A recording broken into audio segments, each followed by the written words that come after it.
पानी निकासी के लिए आप उसकी घोषणा अवश्य करेंगे, मुझे पूरा विश्वास है। और इसे भगवान के ऊपर आपने क्लिनिकल इस्टेब्लिशमेंट एक एक्ट लागू किया 2013 में, उसके अंदर बहुत ही अच्छाइयाँ भी हम आपको इसकी बधाई देते हैं। कांग्रेस के अध्यक्ष इनकी बहुत बड़ी समस्या है, क्यों नहीं सुनते हैं आप लोग? कांग्रेस के पदाधिकारी आप लोग से निवेदन है भाई, हमने पहुंचा दिया है, मैंने पहुंचा दिया, माननीय मुख्यमंत्री जी आपकी बात का संज्ञान लेंगे।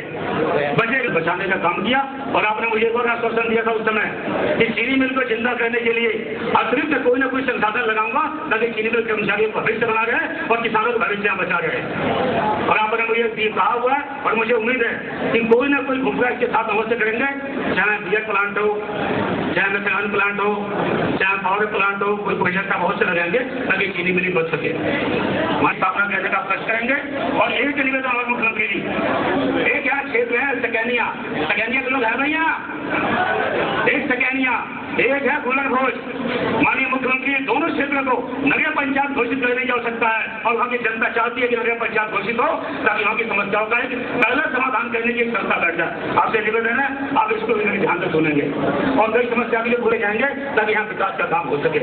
माननीय मुख्यमंत्री जी, एक यहाँ आशीष मंडी में बैठे हैं, यहाँ के आड़तियों की समस्या है कि इनको जो आगत मिलती है हरियाणा पंजाब में मिलती है 2.5% और यहाँ इनको मिलती है 1.5%। तो आपसे निवेदन है कि इन आड़तियों की आर्थिक स्थिति को देखते हुए इसको अन्य स्टेटों की भांति 2.5% आगत घोषित करने का आप कष्ट करके जाएंगे और मुझे विश्वास है क्योंकि जहाँ बैठे यहाँ की समस्या और से सुनेंगे आप। क्यों भाई क्या ताली बजा कर स्वागत करो तभी तो होगी समस्या का समाधान। जानता है कि आपने तो 80 100 करोड़ की योजनाएं आपने विधानसभा को भेजने के दी है, तो 14 करोड़ की जनता के सम्मान में कुछ भी नहीं है। आज मैं विपक्ष का विधायक हूँ, आपका छोटा भाई हूँ और ये 14 करोड़ की जो सड़कें हैं इसका अवश्य आप स्वागत करके जाएंगे, मुझे पूरा विश्वास है। मैं ज्यादा कैसे भूलने का समय दिया, आपका बहुत बहुत धन्यवाद। आप क्षेत्र में आए इसके लिए समस्त जनता की तरफ से आपका हार्दिक अभिनंदन। जय हिंद, जय भारत। मुख्यमंत्री जी और हमारे प्रदेश अध्यक्ष जी को स्वागत करते हुए इनके साथ ही हमारा बुक्सा समाज वैश्विक समाज के लोग हैं, कम्बोज समाज के लोग हैं, लेकिन बुक्सा जनजाति की जमीनों को रजिस्ट्री करने का हक आज भी रोका गया है। मैं आपसे निवेदन करना चाहता हूं कि बुक्सा जनजाति की जमीनों की जो रजिस्ट्री करने का हक आपने रोका हुआ है उसको बहाल करने का कष्ट करें ताकि ये भी मुख्य धारा में बह सके, विकास की धारा में बह सके। आपसे निवेदन है। बंगाली समाज को हमसे रंजन मंडल जी बैठी हैं, नित्यानंद मंडल जी बैठे, ममता नारायण बैठी है, हमारे संचालन करते हुए विकास तनेजा जी, हरिश्चंद्र छाबड़ा जी हमारे साथ बैठे हैं। बाकी सब हमारे एनएसयू अभी इससे बहुत सारी मांगे रखी गई। मैं माननीय मुख्यमंत्री जी से निवेदन करता हूँ कि यहाँ डिस्प्यूट इरिगेशन डिपार्टमेंट का है, वो 30 एकड़ में जो लोग बसे हैं उनकी भी आप यहाँ पर आए और आपने बहुत सारी घोषणाएं करनी है। आप मेरे मतलब की चीज की भी घोषणा करने जा रहे हैं कि हमारे स्कूल उच्चीकरण मांग रहे हैं नहीं है। मैंने माननीय मुख्यमंत्री जी को इसके लिए भी निवेदन किया है कि हमारे सिद्धपीठ वानी पुलियागिरी में जो दरारें पड़ रही हैं, जो डॉक्टर DN शाह जी ने उसका पूरा विवरण भी दे रखा है, मैं माननीय मुख्यमंत्री से ये भी अनुरोध करूंगा कि सिद्धपीठ के लिए भी वो दरारें ठीक की जाए। हमारी सिद्धपीठ है, वहाँ लाखों श्रद्धालु हैं। सहकारिता मंत्री माननीय यशपाल आर्य जी को आमंत्रित करना चाहूंगा, कृपया हमें आते संसदीय सचिव भाई सम्मानित पीछे भी तो आप सबका बहुत बहुत स्वागत करता हूँ।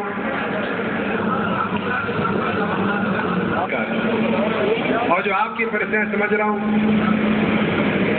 क्योंकि अगर मुख्यमंत्री को खुद स्वयं एहसास और आभास नहीं होगा कि क्या परेशानियां हैं तो उसका इलाज क्या करेगा। जैसे मरीज डॉक्टर के पास जाता है तो डॉक्टर देखता है इसकी क्या बीमारी है, तो मैं भी ऐसी कोई जोड़ तो नहीं है। जब देश जो आखिरी जो एक मंदी आई आर्थिक, उससे क्यों बचे हम?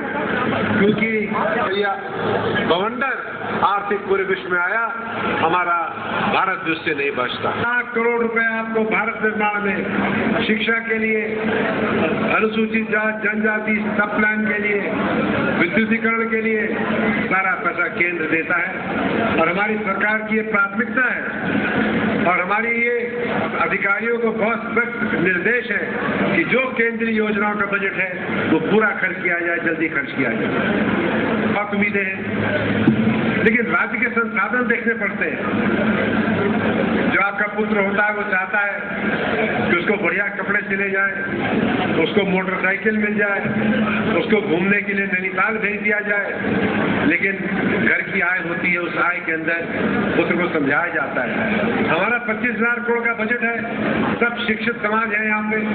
25,000 करोड़ के बजट में साला 16,000 करोड़ रुपया नॉन प्लान एक्सपेंडिचर है। कुल 7-8 हजार करोड़ का हमारे पास विकास के लिए रहते हैं। लेकिन हमने जब किसानों की सवाल आई, जब किसानों की बात आई, तो हमने पिछले साल भी आपके गन्ना किसानों का सारा कर्ज चुकाया और इस साल भी 201 करोड़ रुपए हमारी सरकार दे रही है ताकि हमारे जो किसान है, गन्ना किसान है, उनका नुकसान नहीं हो। राय दी है किस तरह से चीनी मिलों को आधुनिक किया जाए, वहाँ उनको बिजली उत्पादन के उनका प्रावधान किया जाए। तो अभी हमने एक समीक्षा बैठक की थी अपने माननीय मंत्री जी के साथ और हम योजना बना रहे हैं, क्योंकि खाली घाटे में आप चलते रहोगे कितने साल सरकार पैसा देगी। इन चीनी मिलों को अब अपने पांव पे खड़ा होना पड़ेगा। उसके लिए मॉडर्नाइजेशन और पावर, दो ऐसी चीजें जिसके लिए राज्य सरकार योजना बना रही है। हमारे बिजली की कमी है, आपके यहाँ पावर कट जरूर हो रहा होगा, लेकिन ये बिजली की कमी इसलिए है क्योंकि पिछले 5 सालों में सरकार ने बिजली पे ध्यान नहीं दिया। छोटी छोटी जल विद्युत परियोजनाओं को जिनको हम शुरू कर सकते थे, उनमें उन्होंने ऐसा गलत किया, ऐसा घोटाला किया, सब हाईकोर्ट ने रद्द कर दी। लेकिन 36 परियोजनाओं, जल विद्युत परियोजनाओं, जो छोटी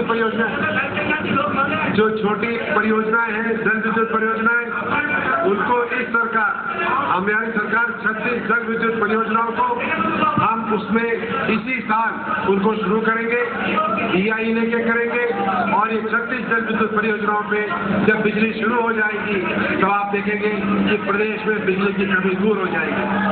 बहुत ज्यादा विधायक जी आप बैठ जाइए, आपको अधिकार 2 करोड़ रुपए प्रतिदिन की बिजली उत्तराखंड बिजली खरीद रही है। हिमाचल बिजली बेच रहा है, उत्तराखंड बिजली खरीद रही है। जो हमारी बड़ी बड़ी जल विद्युत परियोजनाएं थी उन पे विवाद आ गया, लेकिन मैंने गौरी गंगा पिथौरागढ़ में और लाखवाड़ व्यासी देहरादून में अनुमति ले ली है, उसमें काम शुरू हो रहा है। तो जब हम इस प्रदेश की अर्थव्यवस्था कैसे मजबूत करेंगे, बिजली बेच करके, सस्ती बिजली दे करके। आज हमारे उत्तराखंड में जो बिजली का दर है, चाहे व्यवसायिक हो, चाहे किसान का हो, चाहे फैक्ट्री का हो, पूरे उत्तर भारत में सबसे सस्ती बिजली हर वर्ग को हमारा उत्तराखंड दे रहा है, हमारी सरकार दे रही है। ये हमारी उपलब्धि है। तो साथियों, विकास के लिए हमको अर्थव्यवस्था को मजबूत करनी है, पर्यटन को बढ़ाना है। अभी पर्यटन मंत्री से बात हुई थी और हमारे प्रदेश में 400 करोड़ रुपए की पर्यटन की योजनाओं का DPR तैयार हो रहा है, जिसमें बहुत बड़ा योजना टेहरी झील की है। हमारे रोपवे लग रहे हैं, रोपवे बनने के लिए औली का रोपवे खराब है, कई जगह औली पे बनने हैं, तो हम रोपवे को बढ़ा रहे हैं। हमारी मजदूरी कम थी, हमारी सरकार ने न्यूनतम मजदूरी बढ़ाई और आज न्यूनतम मजदूरी बढ़ा दी गई है। जो हमारी फैक्ट्रियां आउटसोर्सिंग से लोगों को भर रहे हैं, इसमें बहुत आवश्यक है उनको चेक से पेमेंट किया जाए। और जो भी सरकारी कंपनी होगी, जो भी सरकारी विभाग होगा, यदि वो भर्ती करेगा तो उसको अनुसूचित जाति जनजाति और महिलाओं को आरक्षण देना पड़ेगा, अल्पसंख्यकों को आरक्षण देना पड़ेगा, चाहे आप उपनल से लो या चाहे किसी प्राइवेट से लो। तो सरकार गति दे रही है, हम काम कर रहे हैं। जब हमारी योजना का कार्य तय हुआ दिल्ली में, तो उपाध्यक्ष राज्य योजना आयोग ने प्रशंसा की उत्तराखंड की।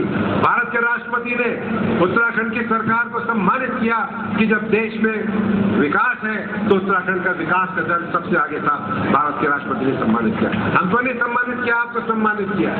और हमारे किसान, मजदूर, व्यापारी सब मिलकर के इस राज्य की सेवा का मन बना आपके मैं यहाँ आया, हमारे विधायक बैठे हैं, उन्होंने अपनी मांगे रखी है, हमारी नगर पालिका के अध्यक्ष उन्होंने अपनी मांगे रखी है, हमारे जो सांसद जी उन्होंने मेरी अपनी मांगे रखी है। तो मैं मांगे तो सब लेके जा रहा हूँ, लेकिन जो मैं स्वीकार करके जा रहा हूँ वो मैं आपके सामने जरूर पढ़ूंगा ताकि आपको पता भी चल जाए। मस्जिद से सौकनिया तक 5 किलोमीटर पुनः सड़क निर्माण किया जाएगा। खेड़ा से नलकुड़ा तक 1.25 किलोमीटर सड़क का निर्माण किया जाएगा। कलकड़ी से रामपुरा काजी तक 3 किलोमीटर सड़क का निर्माण किया जाएगा। केला खेत से नहर वाली तक 2 किलोमीटर तक सड़क का निर्माण किया जाएगा। गणेशपुर पुलिया से रामनगर तक 5 किलोमीटर सड़क का निर्माण किया जाएगा। गदरपुर में ITI के लिए अलग से भवन निर्माण किया जाएगा। एक स्टेडियम की स्थापना की जाएगी। गदरपुर रुद्रपुर के बीच भाखड़ा पुल का चौड़ीकरण किया जाएगा। गदरपुर सामुदायिक चिकित्सा केंद्र में विशेषज्ञ डॉक्टरों की नियुक्ति की जाएगी। गदरपुर स्थित विद्युत पावर हाउस में को अपग्रेड किया जाएगा। गदरपुर में बस स्टॉप का निर्माण किया जाएगा। गदरपुर से गुलर भोज तक सड़क का पुनर्निर्माण किया जाएगा। प्रेमनगर की पुलिया से शुगर फैक्ट्री व ग्राम तुलपुरी तक सड़क निर्माण 1.5 किलोमीटर किया जाएगा। हमारे जो विधायक जी ने झूला पुल के बारे में बात किया, नगर पालिका के अध्यक्ष ने भी किया, संगठन के लोगों ने किया। तो जो झूला पुल है ये बैल जलाशय, हरितपुर जलाशय के पर झूला पुल बनाया जाएगा। इसके अलावा जो यहाँ भराव हो जाता है जल का और जो परेशानी है गदरपुर की वाटर लॉगिंग, तो मैंने आप मुझसे कहा है जिलाधिकारी से कि आप नगर पालिका के साथ बैठे, प्रस्ताव बनाएं, DPR बनाएं और शासन को भेजें। अगर आपका DPR शासन में आ जाएगा तो उसको हम स्वीकृति कर देंगे। आप DPR बना करके मुझे पास शासन में भेजें। साथियों, कन्याओं को पढ़ाने के लिए आपने देखा कि कितने समय प्रोत्साहन दे रहा हूँ, क्योंकि लड़कियां हमारी आगे नहीं पढ़ रही थी। 8 के बाद पालिका की प्रोत्साहन योजना शुरू हुई।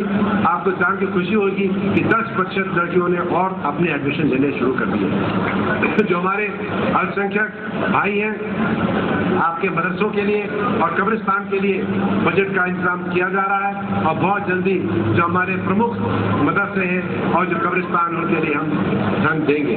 हमारे अनुसूचित जाति जनजाति के लोग जो सब प्लान का पैसा है, वो सब प्लान का पैसा डाइवर्ट हो जाता था, उनके लिए नहीं खर्च होता था।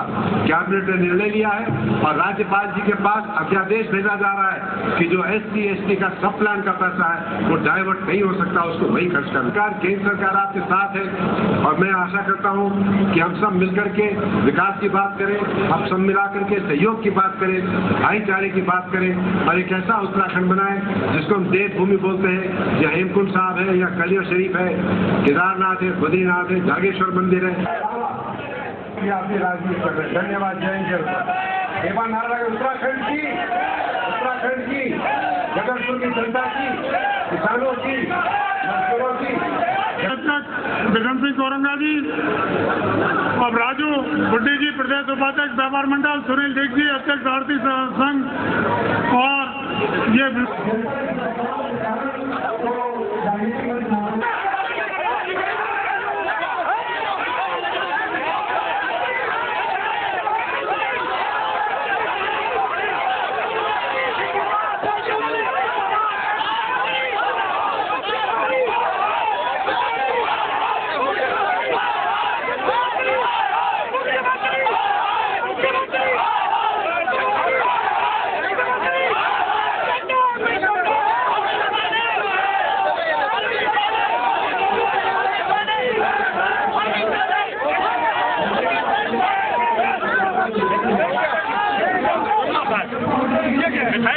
घटना होती है और इन्होंने इसको कांग्रेस का प्रोग्राम बनाया। कांग्रेस के नेताओं के कहने पर घोषणा की, मेरे कहने पर कोई घोषणा नहीं की। ये मुख्यमंत्री हमारे विधायकों के परिवारों के साथ भेदभाव बदले की भावना से मुकदमे काम करने के परिवारों से छाया हुआ है। यहाँ जनता के बीच में जनता उधम से लेकर जिला बिजली कटौती से क्षतिग्रस्त है। लोगों के बच्चों को सांप काट दे रहे हैं जगह में आके, लाइट नहीं है, बच्चे खत्म हो जा रहे हैं। और ये फर्जी घोषणा पिछली सरकार हो, अगली सरकार पुरानी घोषणा घोषणा सड़कों का निर्माण आज से 3 साल पहले एडीबी योजना से मुख्यमंत्री निशंक के द्वारा अरविंद पांडे की संस्तुति पे जो स्वीकृत हो चुकी हैं, ये इतना झूठा मुख्यमंत्री है कि उन 3 साल पहले वाले कामों की अब आके घोषणा कर रहा। बताओ मैं क्या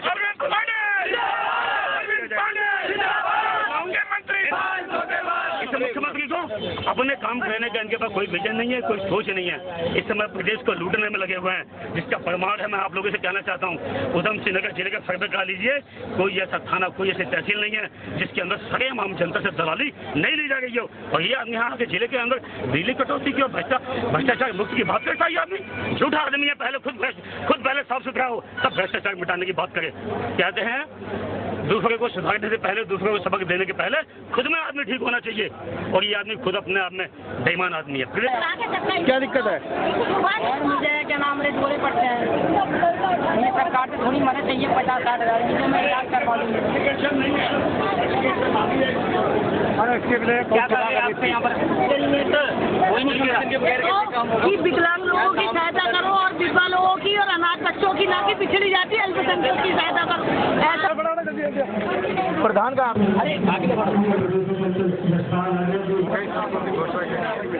और जो भी मैंने घोषणा करी है सर पूरी हो जाए, उनकी किसी बात का जवाब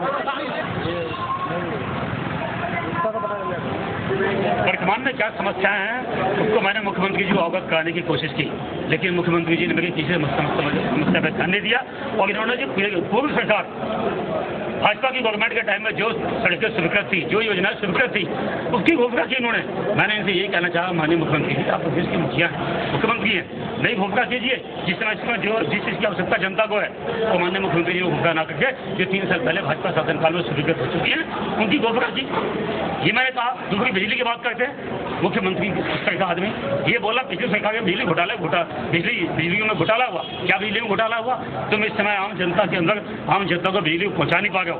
अंधेरों में गरीबों के झोंपड़ी में सांप घुस के बच्चों को काट रहे हैं, बच्चे खत्म हो जा रहे हैं। और बात करते हैं बिजली सप्लाई की, कौन सी बिजली दे दी इन्होंने? आज हमारे जिले के अंदर 24 घंटे में से 18 घंटे 15 घंटे की बिजली कटौती है। किस बिजली की बात करेंगे? तो मेरा ये कहना है कि मुख्यमंत्री जी ने बिल्कुल एक हल्का गली मोहल्ले का जैसे नेता होता है इस टाइप का इन्होंने परिचय दिया और कोई इन्होंने अच्छे काम नहीं किया। और मुख्यमंत्री के प्रोग्राम का हमने बहिष्कार नहीं किया। हमने आम जनता का सम्मान किया कि आम जनता बड़ी उम्मीद लगा के वहाँ गई थी, लेकिन आम जनता के अनुरूप मन के अनुरूप, भाव के अनुरूप, समस्याओं के अनुरूप मुख्यमंत्री ने कोई काम नहीं किया। और ये वैसे भी ये जो कार्यक्रम था सरकार के अधिकारियों के, कर्मचारियों के बलबूते ये कांग्रेस ने अपना अधिवेशन किया है, न कि जनता का और आम जनता मिलन, जनता दरबार, ऐसा कोई कार्यक्रम नहीं दिखा। ये कांग्रेस का एक छोटा सा गली मोहल्ले के उनके छोटे भैया नेताओं का एक सम्मेलन था।